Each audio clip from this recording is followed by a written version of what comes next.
Nasa sa'yo eh, kung ano pipiliin mo, uubusin mo yung lakas mo sa kakatunganga sa bahay o uubusin mo yung lakas mo sa mga makabuluhang bagay. Huwag ka mag-alala kasi kahit saan dyan, may mararating ka. Alam mo na yun.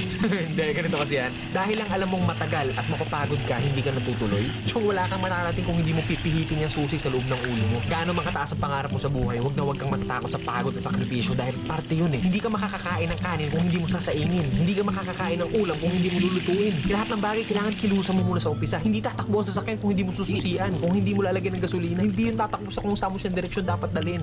Kailangan kumilos ka. Kailangan ng lakas mo para marating mo kung ano yung gusto mong marating sa buhay. Kasi kung hihiga ka lang dyan, wala mangyayari talaga sa'yo. Hindi pa pwede na inaasal natin lahat sa Diyos na parang nasa Diyos, lagi kong idadasal sa Diyos. Hindi pa pwede yun. Sabi nga nila, di ba, nasa Diyos ang awa, nasa tao ang gawa. So depende yan sa'yo kung ano yung gusto mong kilos. Sabi nga, work smart, not hard. Hard work nga yung ginagawa mo, pero sablay naman yung mga diskarte mo. Wala rin mangyayari, di ba? Smart move yung ginagawa mo, pero swabe lahat. Kailangan mo lang talaga gamitan ng tamang isip at tamang puso sa lahat ng bagay. Ang pangarap, para kang nagtatanim ng puno. Malaki pangarap mo, malaking puno yung kailangan mong itanim. Hindi naman pwede maghukay ka ng mababaw lang. Hindi naman pwedeng konting tubig lang yung ididalig mo dyan. Kung gusto mo ng malaking puno, malaking trabaho ang kapalit nun. At nasa sayo yun. Then pag nagbunga na yun, hindi pa pwede na hayaan mo na lang bumunga yan dyan. Hindi. Kailangan pa rin ng maintenance. Ganon din sa atin. Kung ano yung marating natin, nandoon na tayo sa taas, hindi pa pwede na halalan-tutay ka na nandun sa taas. Pag hindi mo diniligan yung puno, pag bunga man siya, isang beses lang and then sa susunod hindi na ulit. Ganon yung pwede mangyari pag pinabayaan natin kung ano man yung narating natin sa buhay. Mawawala lahat sa'yo. Sayang yung oras. Oh, oras.